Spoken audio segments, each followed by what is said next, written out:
Hello there and welcome to our special County Watch edition of our flagship election coverage program, Choice 2017, which will be coming to you every Thursday night between 8:30 p.m.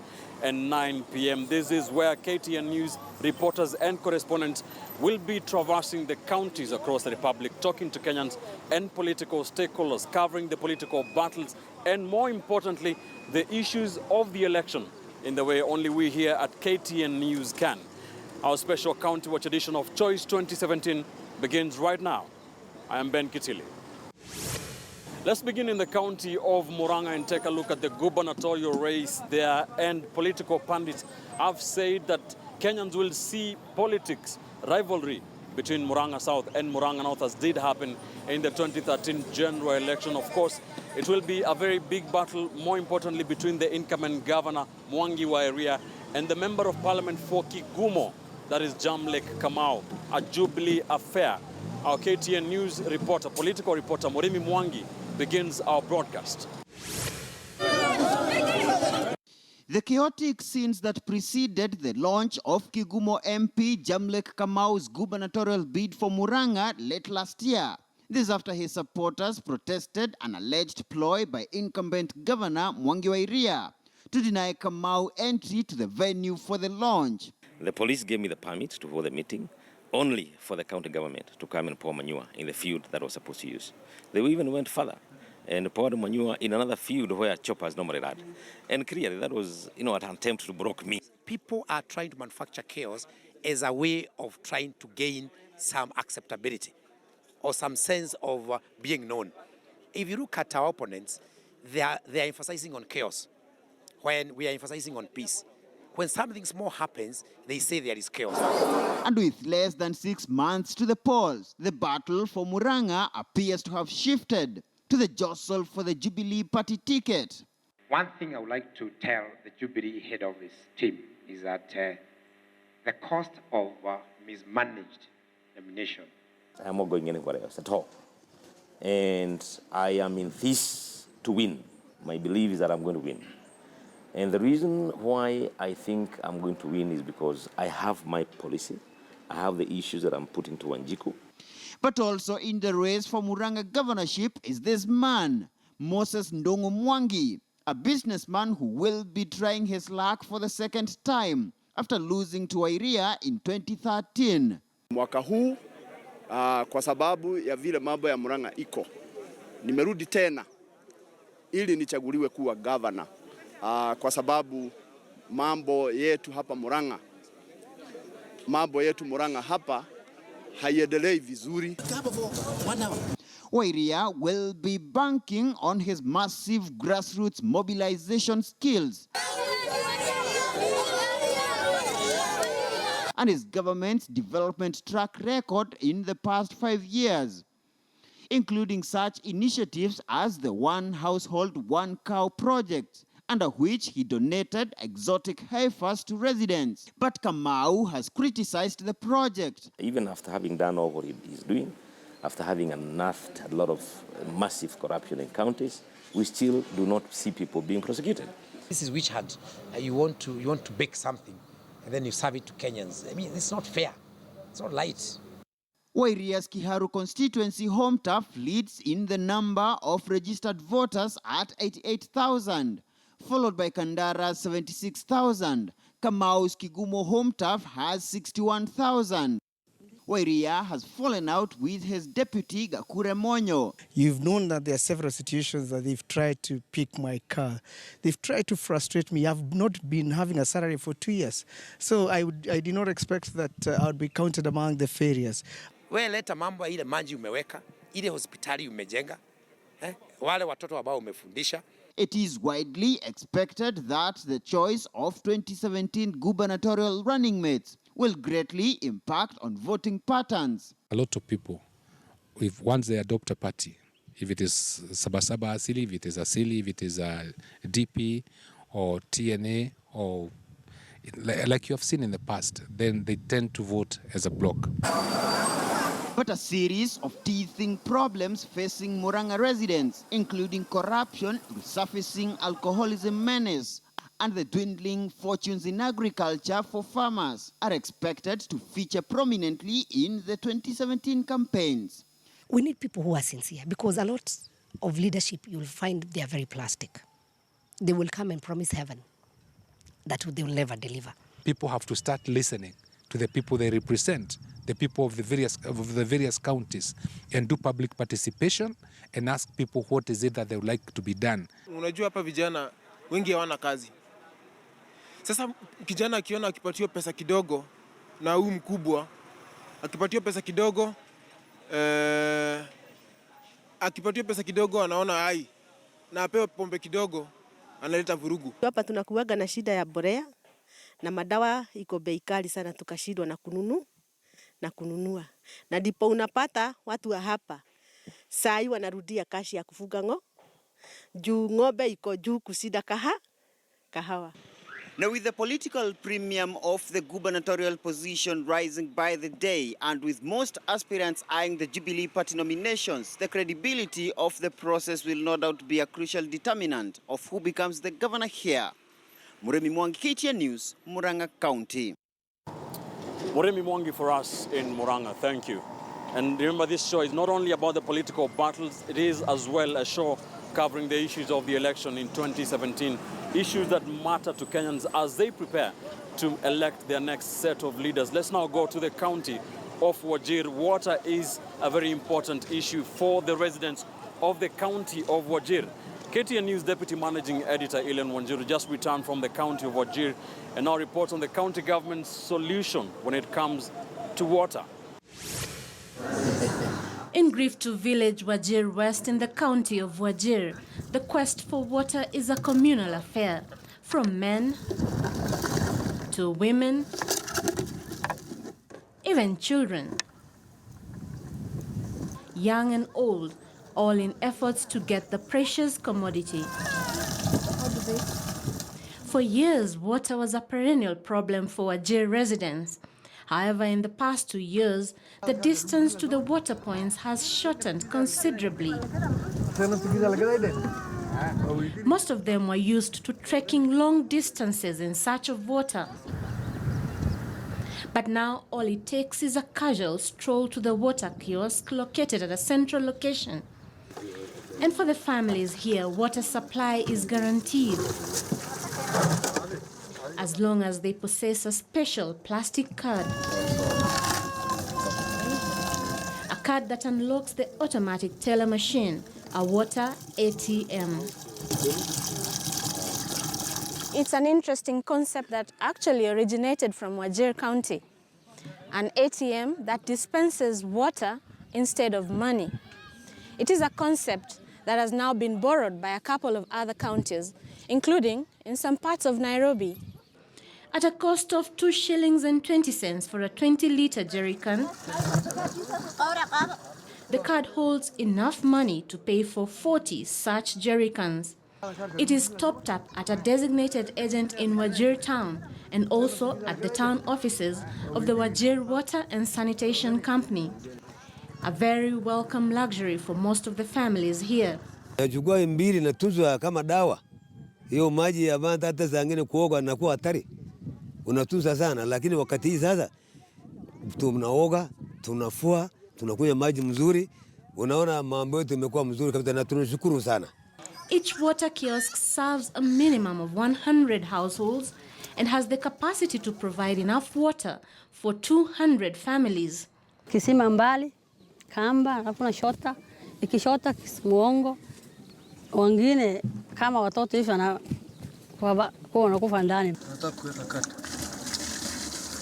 As many here tell us, this is a life-changing concept whose brainchild was the chief executive officer of the Wajir Water and Sanitation Company. What inspired this one was there was a lot of lack of accountability. There was a lot of complaint. Grifta had no water before. We put up the kiosks and the water system, and we realized that the accountability was difficult. The water ATM kiosks are a pilot project set to spread further than Griftu village in the coming year. Provision of water is a critical agenda for the county government of Wajir. We have more than doubled the water sources in this county. From less than 90 water wells or boreholes, because that's what's used across the county, of varying yields, some too old, some problematic. We have drilled more than 140 new boreholes. We have also done what is called pipeline projects. Pipeline, I mean, drilling a borehole in a certain village and connecting it to another village. For example, we have what is called the Deef Karurah water project. The service is not confined to humans. The pastoralist community values its livestock, a factor that is not lost on the county government, which finances the supply of water to a watering point every single day. It caters to thousands of animals brought here by herders trekking from as far as Somalia and others from the neighboring counties of Mandera, Garissa, Isiolo and Tana River. In November last year, Wajir Governor Ahmed Abdullahi was feted as an ambassador for the Ministry of Water and Irrigation Services for his water supply exploits. The county of Wajir has no permanent water bodies, but has more than doubled the water sources and increased the capacity in 3 years. An impressive example to emulate, especially for other arid and semi-arid areas. Ellen Wanjiru, KTN News, Wajir County. You're watching our special County Watch edition of Choice 2017. When we return, I am willing to face off in a competitive nomination process. Tuna mawazo kukaa chini na wazee tuangalie kwamba kati ya Hassan Sarai hawezi kwenda peke yake. Na mimi pia naamini kwamba siwezi kwenda peke yangu. it is the battle for Mombasa. Do the senator of Mombasa and the member of parliament for Nyali have what it takes to unseat the governor Ali Hassan Joho? Details next.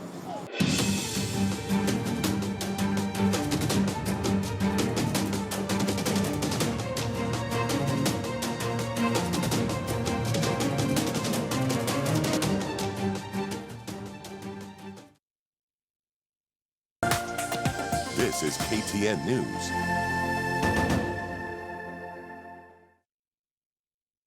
On Blaze, be your own boss. This week, our teams will learn what it takes to convince retailers to choose and stock your product versus the many other available competing products in the market. They will learn the business language of retailers. Our teams head off to present the product benefits to salons and spas. Find out how Sue convinces buyers that she's the best, and how Val just keeps on going. He will purchase and will purchase. Done deal. But who was able to convince and sell the product to the most retailers, and who will be heading home? We cannot be having an argument as judges in front of them. All this and more on this week's Blaze Be Your Own Boss. Blaze Be Your Own Boss. This Monday, 8 p.m. Exclusive to KTN. This is KTN News.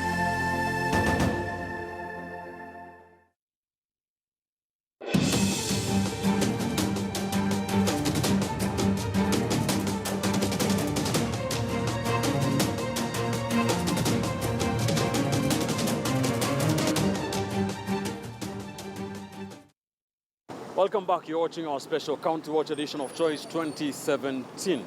Let's train our cameras on the South Rift. The issue of the 38 billion shillings Itare Dam has been making headlines in recent weeks, an issue that has been there for quite some time, and an issue that is said to be a key bone of contention between Jubilee and the opposition, in whichever form it will be the issue of the Mau Forest Complex. Now, Raila Odinga, the court leader, did single out the issue of the Mau Forest and sought to become its champion. Political pundits saying that he lost the 2013 presidential election due to his decision to fight for the Mau Forest. But what are the facts? KTN News senior political reporter Chris Dairu now delves deep into the issue of the Mau Forest Complex and the politics surrounding it. The Mau Forest Complex, Kenya's largest water catchment area, it is a natural resource that was in the middle of a nasty political storm during the Grand Coalition government, a resource that has been the flashpoint of South Rift politics for years. In 2009, a contingent of security officers forcefully evicted more than 30,000 families that had illegally invaded the country's largest water catchment basin. A serious drought that had led to water and power shortages across the country was a contributing factor in a bid to save the once thick Mau forest from human destruction. The operation was under the direct supervision from the office of the then Prime Minister, Raila Odinga, who has often sought to be the champion of the Mau forests. The infamous evictions were done with the blessings of retired President Mwai Kibaki. In the aftermath, some families were compensated, but a quarter of the evicted families have never received a penny from the government. 9 years down the line, we visited Kuresoi North and South constituencies in the county of Nakuru, right at the border with the Mau forest. By the roadside, these makeshift camps are still serving as homes for the families evicted 9 years ago. The wheels of justice, from their perspective, have turned too slowly. Kuna watu wengine sasa matikambi imeshabomolewa makambi, sasa hizi mahema yote watu itaenda wapi sasa? Itaenda wapi? Tulitolewa na serikali toka msitoni 2009 mpaka saa hii, na tunasumbuka hapa, achapewa sisi hata chakula. These shacks, the only home some 500 families have known since 2009. They are still waiting for government compensation. Walilipa tu karibu watu 25. Ukienda kuangalia shamba ni 1400 waneka eka moja. Sasa jameni, hiyo sasa 200 nanunua nini? From the young here to the youths, their only hope is that the future will once shine. To the old who pray for good health every time the day breaks, they mill around their ramshackle structures, talking in low tones, with their hope being that one day the government will come to their rescue. Niko na watoto 8. Tafadhali wa Kenya tusaidiane, msiwaje sisi tukilia hivi. Kwa hema moja baba na watoto. Wakinyesha tunasongeana hivi. Walale, wakue mchana, tutembeane, tutafute kibarua. Maji inaingia hata mpaka mahali tunatengenezewa chakula. Tukipata, saa ngine tunakunywa maji tunalala.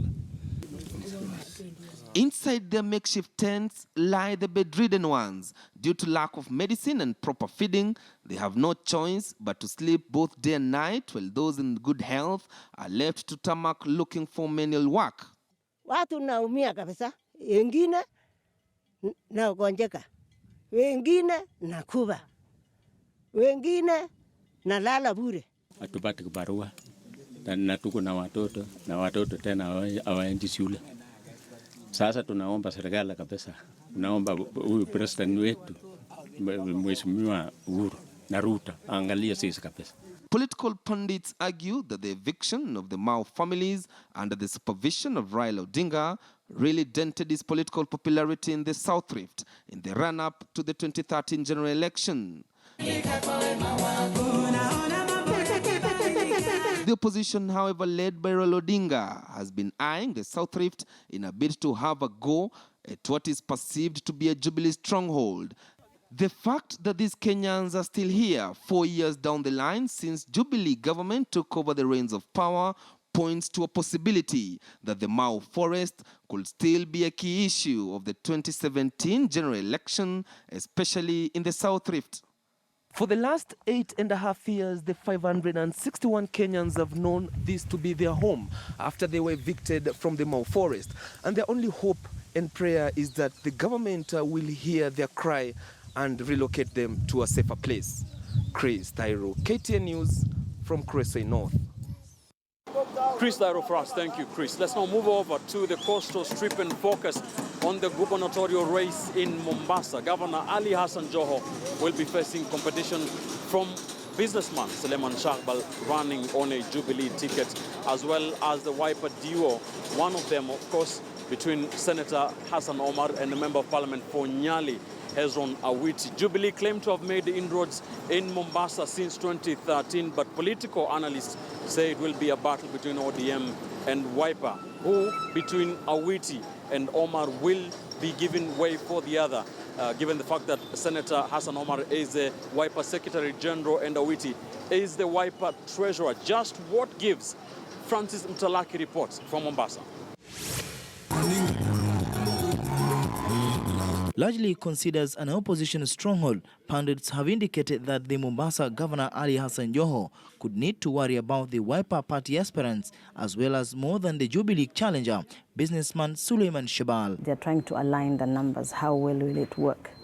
So if it's Awiti Bolo, definitely that's a Nyanza block. Then Hassan Omar brings the coastal vote and the Kamba vote. So they have a combination of the Kamba vote, both of them, coastal vote and the Luo vote, against the incumbent, who's Hassan Joho, who recently has been having a fallout among the Luo vote bloc. So that's a competition internally. Will the Luo vote fall wholeheartedly for Joho, or will it be split between Joho and Awiti? This effectively paves way for yet another titanic battle for the Wiper ticket. It is a tug of war between the Nyali legislator Hezron Awiti Bolo, commonly known as Jobo Jobo.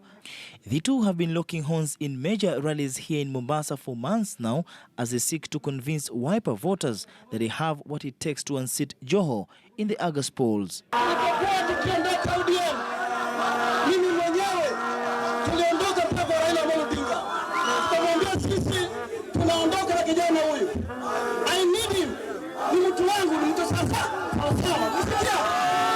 Wale wanaweza kupambana na maprofesa, mimi si kihori, mimi ni manuari. Kwa hivyo, don't be fooled by my age. My capacity to deliver from Mombasa surpasses everybody else. Wakaaji wa Mombasa, mimi niko tayari kuhakikisha kwamba hakuna uhasama baina ya viongozi hawa wawili, na hivi karibuni watapata suluhu. The Wiper Party has been a key member of the Coalition of Reforms and Democracy Code, as well as the newly formed National Super Alliance NASA, and Kalonzo Musyoka's team plans to give their ODM counterparts a run for their money in Mombasa. I am willing to face off in a competitive nomination process or agree on a framework within the party that best accords the ticket to the person who has the more potential. Tunashindana ndani ya nyumba na tuko pamoja, na hata karibuni pia tuna mawazo kukaa chini na wazee tuangalie kwamba kati ya Hassan Sarai hawezi kwenda peke yake, na mimi pia naamini kwamba siwezi kwenda peke yangu. The Wiper Party has two members of parliament from the county of Mombasa in the 11th parliament, Hezron Awiti and Jomvu's Badi Twalib Badi, after bowling out of ODM. Kila itakavyokuwa watafuatia mkataba wa NASA utakavyokuwa, na NASA wataangalia, je, tukimweka Awiti na Hassan Omar tunashinda Mombasa, ama tukimweka Joho na mwingine tutashinda Mombasa? Senator Omar trounced Najib Balala and the eventual ODM candidate Saif Kajembe in the 2013 general election to win the Senate seat. All 30 elected members of the Mombasa County Assembly are in ODM, but Wiper seem to want more from a region which is largely perceived to be a stronghold of the Orange Party. When they are done with the internal wrangles and they identify a group or a candidate or a party that will represent the larger NASA, then we can think of the competition with the Jubilee candidate or the candidate for any other party. But will the two find a way of agreeing on a flag bearer, or will go for it under different party tickets? The Wiper Party attempted to have a go at the gubernatorial seat in the 2013 polls, as the then Wiper candidate Suleiman Shahbal emerged second to Governor Joho, with 6 other candidates also vying. Will Wiper find a winning formula this time round, or will it be even harder to unseat an incumbent? Francis Mtalaki, KTN News, Mombasa.